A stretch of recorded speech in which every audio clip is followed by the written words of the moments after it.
taking my time out on a ride with a cutie from the party next door. Out on a run, having some fun in a Chevy with the floor on the floor. Told her she sure was fine, yeah, gonna show her to a real good time. Now we're headed for a party, a bonfire tonight. Everything's gonna be alright. Mississippi mud and moonshine and cornbread are things that are dear to me. Mississippi mud and a barbecue sounds like the place to be. If you think I'm gonna change and rearrange, you got another thing coming to you. Cause where I come from, we have some fun, and so should you.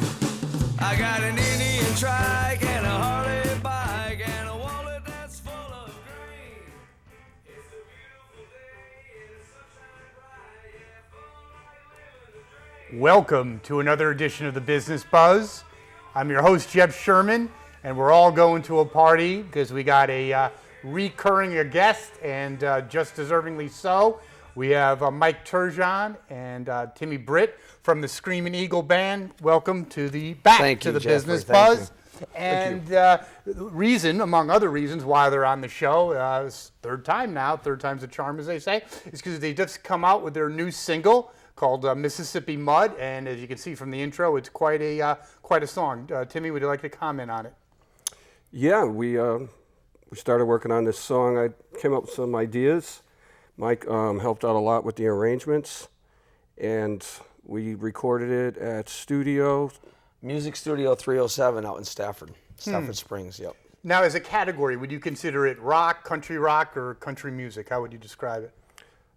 Southern rock, as a matter of fact. Southern rock. Southern rock. Very nice. In fact, just as an aside, I saw a special on, what was it called, in Alabama, they had, what's that famous production studio? Muscle Shoals. Muscle Shoals, yeah. Yes. Yeah, amazing, yeah. You know, and I think That's a great special. We need more country rock, because I think there's an opening for it. I really believe this, because I think rap, it's kind of been there, done it. How much more can you add to that? I think there's a big void in the whole rock and roll scene. I think music like yourself, like the Screamin Eagle, can really kind of fill a void. What do you think about that, Biker? I agree with that 100%. When I put the band together and everything, that was my goal, was to bring back the Southern rock.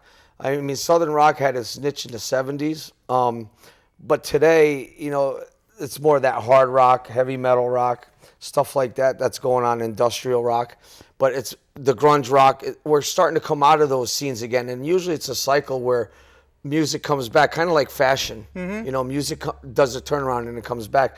Well, I see country right now is pretty much the biggest thing on the market I would throughout think country the world. Music is probably at the apex right now. It's at its apex. Yes. So bands like Blackstone Cherry, Blackstone Cherry and Black Smoke. I can't remember the name offhand. But these bands are starting to bring back the Southern rock thing. Blackstone. Yeah, because it's been about 30 years, since, like when I was in high school, that's all you had. Marshall Tucker, the list goes on. Leonard Skinner, Leonard Skinner. Awesome music, and it almost got played out. It almost reached a saturation point. Obviously, people still listen to it. I still enjoy it. But I think, like you said, I think the time is right for a And that's exactly what I got together with Timmy and the rest of the members in the band. I said, I really think Southern rock is going to make a comeback, and I want to be in the forefront of it. And now, speaking of that, how did you guys get together? That's the natural question.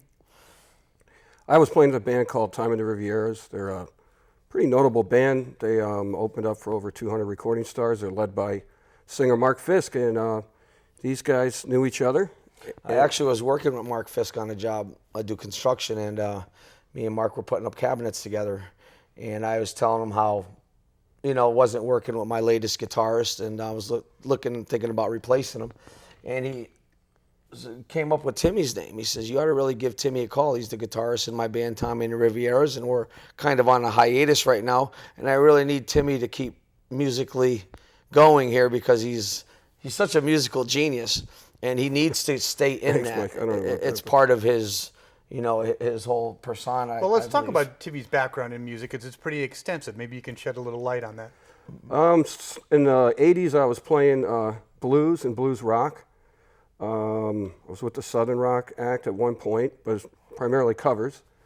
Then I went on to play with a couple alternative acts that we got looked at by Atlantic, Virgin Records. Jimmy Einer, who's president of Virgin, was interested in us.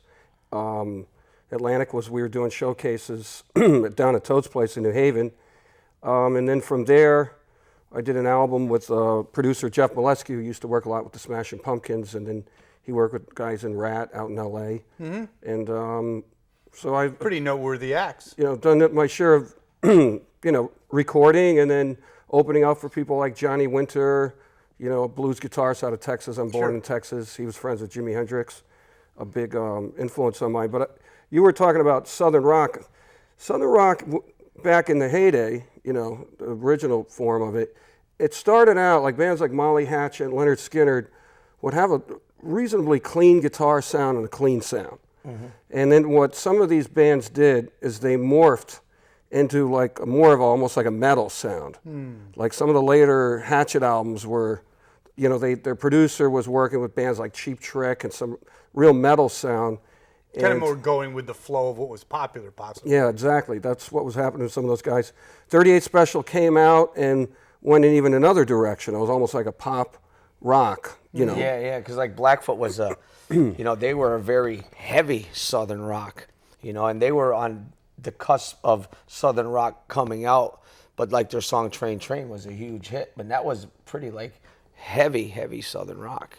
Now we're going to listen to Mississippi Mud in a little bit. I think the tune, even people in the audience, in the studio audience at least, have really kind of, just first blush, great song. I like it myself. I would certainly listen to it. I think It's going to be popular, but the quintessential question is, it's tough to make it in the music business, as both of you know. What's the game plan? Right now, we finally, this is the business buzz. So, for us, like now, I'm finally getting into the marketing part of it. Just like we got T-shirts made up now with our logo. So what we're planning on doing to get this song to be hopefully recognized, we're gonna be giving away our demo, our single, with each T-shirt that we sell. Mm-hmm. So if we sell a T-shirt, we're selling them for $10. It's gonna be online, I would assume.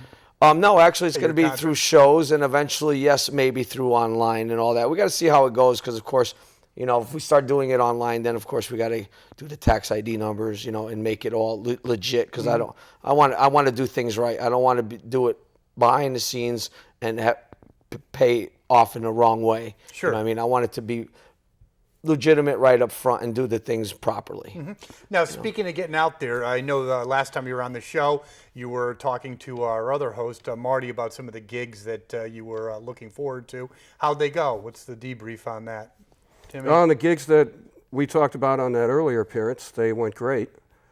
People seem to really like it, and one of the things that we do is, as far as checking out, seeing it is about brand and marketing, is we'll play songs in the genre and the style of our music that we have, that's our own music, and we check to see audience reaction.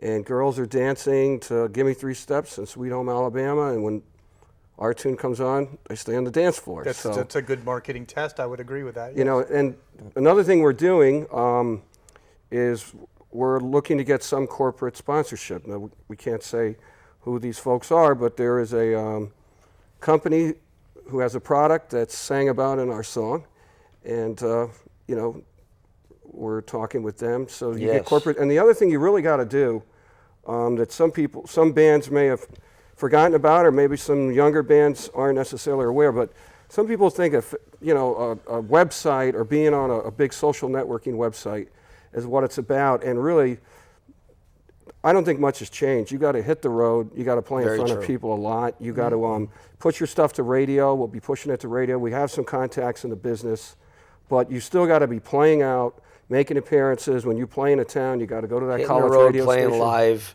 and winning over new fans at every show. Well, let's reacquaint our audience with Mississippi Mud.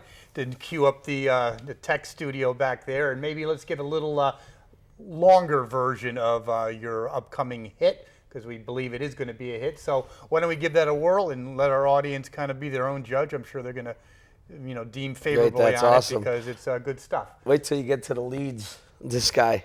amazing. Very good. So we're going to cue that up. And, it's all about exposure. And, the Business Buzz is also, thinking of new businesses. You're certainly, you're a performing band, but you're also a business. So let's have a little sampling, kind of a first crack at the audience, right? Well, thank you. This is humbling. Thank you so much. Well, we'll see, how it goes. I'm sure it's going to go well. And for our viewers out there, this is Screamin' Eagle, and it's Mississippi Mud. And when did you finally put the final press on this? Last night at 9:30. Last night at 9:30. So, just in time, as they say, isn't it? Yeah. I was cracking a whip last night. We got to get this done. But, we talk about and been doing this show for quite a while. What kind of excitement, what kind of a thrill does it give you, Mike, in terms of coming out with something? Beyond words. I mean, I was with my other guitarist, Carl Ricci. I'm going to say the members now, give them some props. Of course, we got Andy Winters on the drums, J.R. Roberts on the bass, and Carl Ricci on the guitar. And I was with Carl yesterday, and I had listened to it a couple times, so I was watching him while he was listening to it, and to see his smile grow from ear to ear and grin on how proud he was of what we just accomplished is beyond what words can say. And it's the same thing for me. We're so proud of this song, and we really think it's something that everybody's going to enjoy. All right, let's see if we can give that a whirl. Mississippi Mud by the Screamin' Eagle Band. Taking my time out on a ride with a cutie from the party next door. Out on a run, having some fun in a Chevy with the floor on the floor. Told her she sure was fine, yeah, gonna show her to a real good time. Now we're headed for a party, a bonfire tonight. Everything's gonna be alright. Mississippi mud and moonshine and cornbread are things that are dear to me. Mississippi mud and a barbecue sounds like the place to be.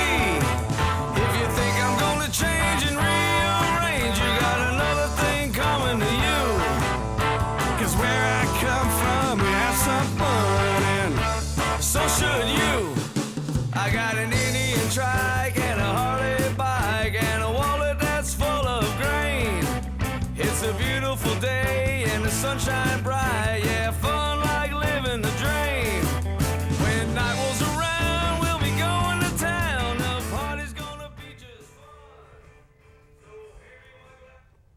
Yes, and that's a good little sampling of that. Who did the lyrics to this? Timmy wrote the lyrics. And what inspired you? Just kind of your life on the road, the kind of rock scene? Well, when you're in a band, you got to be yourself. And I like going to barbecues and. Something I liked what you said about that to me, because that makes a lot of sense to me, because, in business, and I believe in the performing arts, if you try to fake it, your audience is going to know that, aren't they? Absolutely. Being something that you're not. And I think I've seen other acts do that. I've seen acts tried that were one style, and then when something new came out, for instance, when Nirvana came out, there were certain bands that were well established in an earlier style, all of a sudden were trying to become that. Mm-hmm. And typically I never saw anyone be successful doing that. And if you're talking about marketing, I've seen it even happen with some companies will all of a sudden try to kind of go with some kind of trend and get away from, what it is that they, really are. And when it comes to music, I mean, music really is an extension of yourself and who you are. Mm-hmm. Very true. The type of music you write is probably pretty much an extension of yourself. And, my family's from the South, and I like good food and barbecues and all the above.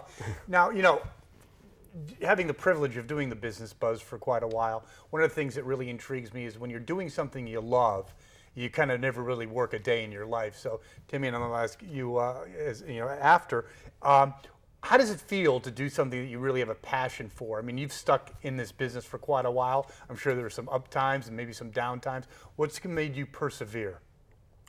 Well, let's put it this way. You don't choose to be in this business. Yeah, that makes sense to me. I mean, it's nothing, because there's a lot of downside to it. It's this not, business, there's no assurance, there's no financial security. Well, you're out there. My point being is this business chooses you. It's, if it's what you know how to do, you just do, it's like It's just something that comes natural. And it comes natural to him. I mean, to be able to write songs and compose them and to arrange them the way he does, that's not something that you could learn it, but for him, in his case, it's just natural. Yeah, I think that's really differentiates the also-rans with the, true, premium people in the business is you got to really believe and be really true to what you and what that's you're to doing. me what makes him. When I met him, as which we haven't known each other very long, but the chemistry was just right off the bat. But the first thing I saw in Timmy was just a real musician, and for the love of the music. I mean, he's been doing this for a good 30 years now, and ups and downs, like you're saying. He's not no big star by any means, but he's been successful at it, but not to the point where he can quit his day job, and say, I'm going to do this full time. So his dream's continuing. So his dream is continuing. And isn't that a and the good lesson reason for why everyone, it's still though? continuing after 30 years is because he loves what he's That's doing. right, and isn't that maybe a good lesson for anyone that's not even in the music business? But you can't give up on your passion no matter how old you are. Isn't that correct? That's very Once you give true. up on that, you give up on life to some degree. I mean, I've always wanted to be in the music business. I didn't get into it till I was in the 40s. So I mean, if I go by every statistic out there, to make it in the music business, you're usually in your 20s. Well, I hope I blow that statistic out of the water. Well, I think we know, and you know as well as I do, listening to other people is a prescription for disaster. You got to do your own thing. This is what I loved doing since I was a child, and now I got the chance to do it, and I'm opening it with arms wide open and going full steam ahead. So I think that's interesting to your point, because you mentioned on the other show last time you were in the studio, that you did start this, getting involved with Timmy in the music business later in life, certainly not late in life, but, midpoint in life. What does that do to you? How does it make you feel in terms of you have a previous life? Does it make you so much more invigorated now pursuing something that you really love? What I noticed is, in my personal opinion, is what the guys that I've been a music fan for 30 years. Yep. I've only been doing it 3 years now, but I've seen 30 years where most of the musicians, after 30 years of trying to make it or just playing in the music business, they get kind of stale. And it's not because they don't enjoy it no more. It's just that they've been through the motions repeatedly. Mm-hmm. And as for me, I'm like a 20-year-old in a 40-year-old body going, God, this is the world right now. This is what I've wanted to do for so long. So I have a whole different energy than most guys my age in this business. I'm still out there doing the things that they were doing in their 20s, promoting, constantly talking about it, you know what I mean? And people actually get tired of hearing me talk about my band.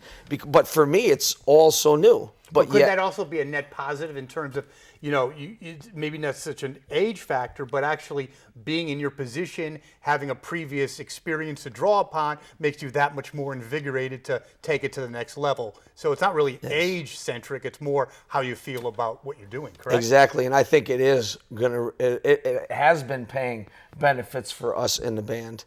Because having Mike in the band is, it's good being around somebody who's relatively new to the business. Mm-hmm. I mean, I like it. So let's talk about some of your, Timmy, why don't we just kind of throw it out to you? What's some of your upcoming dates Well, in the relatively near future? we're playing tomorrow night, right? Tomorrow night we're playing at the Smoke and Spoke, which is out in Canton. Yep. And then the following weekend we're playing June 6th at Strikers in Berlin on the Berlin Turnpike. June 7th we play at the Tees Cafe and Lounge out in Hartford, which is the former Airport Road Cafe. Oh, yeah, I know that, yep. Yep. And then since I do all the bookings, so that's why Timmy, I know him by the back of my hand. June 13th, we play at the Old Well Tavern out in Simsbury. June 14th, I'm doing a little benefit for in East Windsor. There was a fire in East Windsor that was a couple businesses and family homes that were lost. So we're doing a benefit for them to help raise some money for that. So, Mike, you're the key guys, booking all these dates. How do you do that? There must be some salesmanship involved, right? You're a new band. I mean, you're not, the Who. I've never done it before until the last 8 months. And all the guys say it's just a thing that I was born with, I guess. Well, it's your enthusiasm. My You like what you're doing. enthusiasm, I get out there, I hustle, I send messages on either Facebook or get the emails, addresses, leave them little messages, I'm with the Screamin' Eagle Band, blah, blah, blah. Let them know what we're about, and hopefully they give me a call back. And if they don't, I'll do a follow-up. I don't want to be too persistent. And then basically going to the clubs and talking to the owners, and with our logo, with our professional photo shoot that we got done at Music Studio 307 with Elisa Gianelli. She did an awesome job on the pictures. Just putting that stuff out there and showing our logo, showing our photos, showing my enthusiasm, continuing up on these things. People see that we are a professional band, and we are going to be somebody to be reckoned with in this business. And they see that, and they're intrigued by it. So even without a demo, we just did it last night. We had no demo. I booked all these shows without a demo, just through talking. Perseverance. And, I guess I have a good way of talking to people that they believe in me. But I'm very sincere when I say what I'm saying. It really does come from the heart, And each of these bars and clubs that have employed us to play their bar, I can't thank these people enough, because they're giving us the opportunity to, do what we do and get our music out there. And, between the fans, we can't do it without them. They're first and foremost. And the club managers that are giving us the opportunity to go out there and play it. I got to thank these people, because without them, we don't have nothing to stand on. No, I would agree. And also, it was like Timmy was saying, you talk about, the business buzz, you talk about, traditional businesses doing market research. When you're playing in front of a live audience, what better, laboratory could you have, so to speak, than, like you say, you're playing, standards like Give Me 3 Steps and other songs. People are out there dancing, and then you go back to your songs and they're continuing to dance. That's got to tell you something positive, correct? Yeah, I would say so. Talking about clubs, and there's a lot of eateries that have music too, and some of these places. When they're expecting you to not only bring them a good show, but they need to stay in business. And I actually ran a club in Danbury for about 6 months, booked the bands, and was on the other side of the fence. So that's good. That's a good perspective. And I was able to see all of the pressures that they have to see that sometimes musicians don't see. And I think Mike started the band as a band leader, and he's pretty perceptive on that. So when he deals with these club owners, it's definitely a good team. You know something? I have to be honest with you. I've done this show for quite a while, and believe it or not, we're concluding the show. We're drawing up in terms of time has just flown by. So I just want to give you an opportunity. Biker Mike, why don't you talk about how people can get in touch with you, contact your website, maybe get in touch with the band? Yes, you can go to our website, which is screamineagleband.com, and it's Screamin' without the G. Excellent. Yeah. Well, Mike Turgeon, thank you so much for being on the Business Buzz. Thank you so much. Tim, Britt, thank you so much for being on the Business Buzz. And thank all of you for tuning into another edition of the Business Buzz. We'll be back next week with another exciting guest. And check out the Screamin' Eagle Band, because as you can hear from their new song, it's quite a band, and we're honored to have them on the show. And one last thing, I want to say thank you to you, Jeffrey Sherman, Marty Keena, right? Yep. Marty Keena, Chris Calandra, yep. And Nutmeg TV. Great. For giving us these opportunities. Well, thank gentlemen for being on the show. Like I said, we'll be back next week with another exciting guest. And you got to check out the Screamin' Eagles. Go to their website, see who they're playing, and go check out and have a good time. Check us out, Screamin' Eagle Band. There you go. Awesome.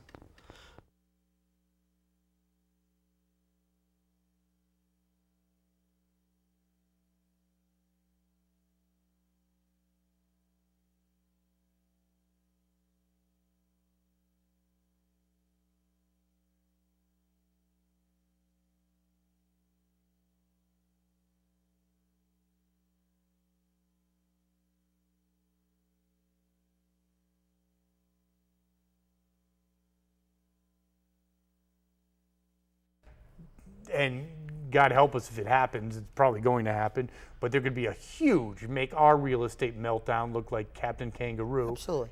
And they have one child only. They got some real problems. Sure. Pollution is they've just destroyed their country. Have you ever gone to China? I have not been. It is, you have a new appreciation for what pollution is. Really? America is almost pristine. You can eat off the ground here.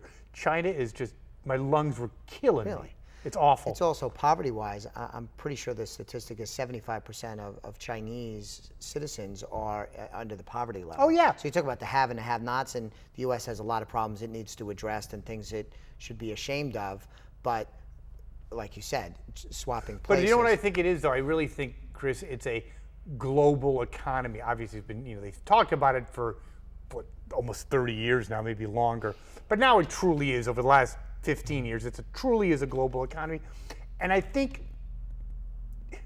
it's going to really play into the whole haves and have-nots. If you're one of the global corporate business elites, you're good. If you're not, if you're just some schlub that's got, let's just say, manual skills, you're going to the lowest bidder. There's no like unions is going to Right. put, in selected areas there are, but you're just a laborer or you're not that skilled. You compete along with